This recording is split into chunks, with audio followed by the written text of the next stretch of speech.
A wolf is not a dog. Its jaw can crush bone. Its skull is built for killing. Every instinct it carries was shaped by 10 million years of predation, and it does not tolerate proximity to anything it cannot trust with its life. So explain the grave. 14,200 years ago, a small wounded wolf lay buried beside two humans. Not eaten, not discarded. Buried, with care, in the same ground as people someone loved. Something happened between your ancestors and a predator. The record of it is in the bones, and the end of that story is sleeping on your couch. The site is called Bonn Oberkassel. Archaeologists excavating a basalt quarry in western Germany uncovered a burial containing two humans and two canids. Radiocarbon dated to 14,200 years ago. The find sat in collections for decades before Luc Janssens of Leiden University led a reanalysis and published his findings in the Journal of Archaeological Science in 2018. What Janssens found in the smaller canid's bones changed the entire reading of the burial. The animal had suffered a severe illness. Enamel defects formed during the weeks when it could not feed itself. Healed fractures. Bone regrowth that requires sustained care over multiple weeks. This animal had been nursed through sickness, by hand, by people who pressed food into its mouth when it could not chew, who cleaned its wounds, who kept it warm through the worst of it. It died anyway. And they buried it beside their dead. Picture that camp. Firelight. Someone kneeling beside a sick wolf pup every night for weeks, knowing it might not survive, choosing to keep trying anyway. That is not predator management. That is not utility. That is grief you recognize. Your ancestors buried this animal the same way they buried the people they loved. And that single fact is the most important thing you will hear in this video. Because it means the bond you feel with your dog is not modern sentimentality. It is something far older and far stranger. But the grave is not the beginning. The beginning happened somewhere else entirely, and it was not in a burial at all. Halfway across Europe, on a wind-battered island in the Baltic Sea, a different piece of the answer was waiting. The island is called Stora Karlso. It sits off the Swedish coast. It has no native land mammals. The only way anything arrives there is by boat. Pontus Skoglund of the Francis Crick Institute and Jan Stor of Stockholm University published genomic analysis of wolf bones recovered from a cave called Stora Forvar on that island in 2025. The genomes showed unusually low diversity compared to other Pleistocene wolves. Low diversity in a population has one cause in genetics. A small group, isolated from the wider gene pool, managed or provisioned by something that controlled their access to mates and resources. It is the genetic fingerprint of a population that did not arrive by accident and did not survive by accident. Humans transported wolves to an island with no land bridge and no native prey, then managed them closely enough to produce a genomic signature indistinguishable from deliberate breeding. That is not scavenging. That is not tolerance. That is a choice someone made and then maintained across enough generations to reshape the genome. In a third location, on a different shoreline, on a different continent, found the same pattern written in teeth instead of bone. The site is called Pinarbaşi, a shoreline in what is now Turkey, dated to approximately 15,800 years ago. William Marsh of the Natural History Museum led a team that extracted DNA from canid bones recovered there alongside human tools and fish remains. The DNA placed those canids genetically closer to early dogs than to wild wolves. But the isotopes are the finding that stops you cold. The chemical signature locked inside canid teeth reflects what an animal ate during the years those teeth formed. The isotopes at Pinarbaşi matched the human diet at that site. The same fish, the same freshwater resources. This animal was not scavenging the edge of the camp after dark. It was eating at the fire, 15,800 years ago, before agriculture, before cities. Before any of the conditions that the standard explanation for domestication requires. Your instinct is to explain this as coincidence. There is no coincidence that produces canid teeth with human isotope signatures. Someone was feeding that animal the same food they fed their children, but the deeper mystery is not who was feeding them. It is what the genetics reveal about when this started, and the answer is going to be further back than you expect. A team led by the Natural History Museum and University College London published ancient canid genomes in Nature in 2026. 17 institutions contributed to that analysis. Gregor Larsen at Oxford and Anders Bergström at the Francis Crick Institute appear throughout the findings. Those genomes show early dog lineages forming across Western Eurasia. At Pinarbaşi and Goth's Cave, canid remains dated to approximately 15,000 years ago clustered genetically with dogs, not with modern wolves. Some genetic models push the ancestral split between wolves and dogs back to between 20,000 and 40,000 years ago. Hold that number. The Bonn Oberkassel burial. The oldest unambiguous evidence of a wolf treated as a companion animal is 14,200 years old. If the genetic divergence began 20,000 years ago at minimum, the relationship that produced that burial had already been running for at least 6,000 years before someone buried that dog. The grave is not the origin, it is the evidence of something that had been building long before anyone left a record of it. 3 different types of evidence. Bones, genomes, isotopes, 3 different research teams. 3 different countries. Same direction. The bones and genomes tell you when. The Fox experiment tells you how. And the how is the strangest part of this entire story.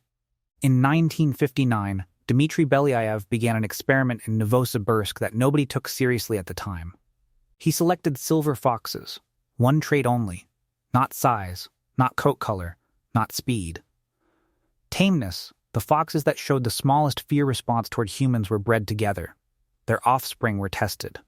The least fearful were bred again. Ludmila Trut recorded what happened next across decades of careful observation. Within a handful of generations, the tame foxes developed floppy ears, piebald patches on their coats, shorter muzzles, rounder skulls. The tame pups began seeking out human eye contact and soliciting touch. The physical changes were not selected for. They arrived as passengers of the one thing that was selected. Behavior reshapes bone. Belyaev and Trut published their landmark synthesis in 1999. What the experiment proved is that you do not need a deliberate breeding program lasting centuries to produce dog-like physical changes in a wolf. You need one consistent selection pressure applied across enough generations, and the body remodels itself around the behavior. Now apply that to the Paleolithic. The boldest wolf pups approached the camp and did not die. The humans provisioned them. Their offspring were bolder. The ones that fled were never provisioned and never bred near humans. The ones that stayed were fed, and their pups were fed, and across generations the cascade Belyaev documented in foxes played out in the dark at the edge of the Paleolithic fire. Your dog did not come from a captured wolf someone decided to tame. Your dog came from the wolf that was not afraid of your ancestor, the one that held its ground when every instinct said run.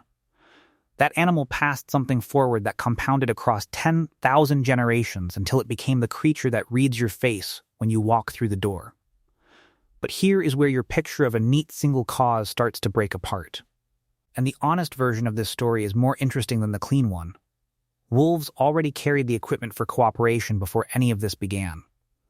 Fieldwork by L. David Meck and colleagues in Yellowstone documented what wolfpack cooperation actually looks like. Ambush coordination, relay chasing across hours and miles, consistent role differentiation, where different animals take different functions in the same hunt, every time. The ability to read the behavior of group members and adjust without communication. Laboratory studies at the Max Planck Institute confirmed that coordination capacity in controlled conditions. Your dog inherited it. But it existed in wolves long before domestication began. A wolf redirecting that social toolkit toward a human hunting group moving through the same landscape was not performing a new behavior. It was performing an ancient behavior toward a new partner. But the alliance was not inevitable. And it did not happen everywhere. Paula Villa and Will Robrooks reviewed the archaeological record of Neanderthal sites in detail. The pattern they found is blunt. Neanderthal camps, even where people and wolves shared the same landscape for thousands of years, rarely include deliberate canid burials, rarely show the isotopic fingerprints that tie canid diets to human diets. The wolf did not domesticate itself in proximity to every human species. The mechanism worked for Homo sapiens and did not reliably work for Neanderthals.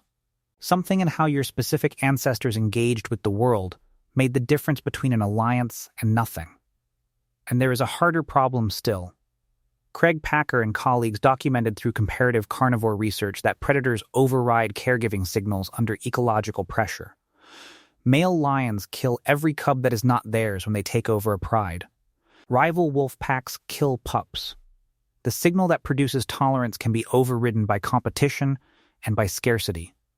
Wolves killed human infants. Under the right conditions throughout this entire period, they did. The grave at Bonn Oberkassel and the genomes from Stora Karlso and the isotopes from Pinarbaşi do not describe a guaranteed process. They describe a conditional one that failed in most places and succeeded in a small number. The wolf at the edge of the fire that survived the night had been provisioned. The wolf that approached the wrong camp on the wrong night was killed. Selection ran in both directions, and only the ones that read the situation correctly passed their tolerance forward. What that means is that your dog is not the product of a story about cooperation. Your dog is the product of a story about survivors. The ancient genomes make this stranger still. If the genetic split between wolves and dogs began between 20,000 and 40,000 years ago, then the Bonn Oberkassel burial is not early in this story. It is late. The relationship that produced that burial had already been running for somewhere between 6,000 and 26,000 years before anyone placed that animal in the ground. For that entire span, humans and wolves were engaged in whatever process produced the genomic signature of early dogs. In the dark before agriculture, in camps that left almost no record, in encounters you will never excavate, and that no researcher will ever name. The Belyaev experiment showed that tameness reshapes a skull in a handful of generations. 20,000 years is approximately 800 wolf generations, 800 cycles of selection, 800 rounds of the boldest surviving, and the most fearful being cut from the line. 800 generations of wolves learning to read human faces with increasing precision, to read human moods, to read the difference between a human reaching for a weapon and a human reaching to offer food. That is not domestication. That is co-evolution. Two species reshaping each other across a time span longer than your entire civilization. Your dog is not a tamed wolf. A tamed wolf is a wolf that tolerates you. Your dog is a creature that was rebuilt across hundreds of generations of selection pressure specifically to read you, your emotional state, your eye contact, your gesture. Wolves do not follow a human pointing gesture. Your dog does, and does it better than chimpanzees do, without training. That capacity did not exist in wolves. It was selected into your dog by 10,000 years or more of humans who kept the animals that understood them best and provisioned them best, and whose offspring were consequently bolder and better at the same reading. When your dog looks at you, it is not performing a learned trick. It is executing the output of a selection process longer than the entire history of agriculture, longer than the first cities, longer than writing. The animal sitting next to you was shaped by more generations of human contact than any other domestic species on Earth, and what was shaped was not behavior. What was shaped was the capacity to understand you. Your dog does not read your gestures. Your dog reads your mind. And it learned how to do that before your ancestors had a word for dog. But here is the part that the clean story of domestication gets completely wrong. Every other major domestic animal was taken. Horses were captured and broken. Cattle were corralled and bred under human control. Sheep were managed into dependence. The human imposed the relationship on every one of them from the outside. The wolf walked in.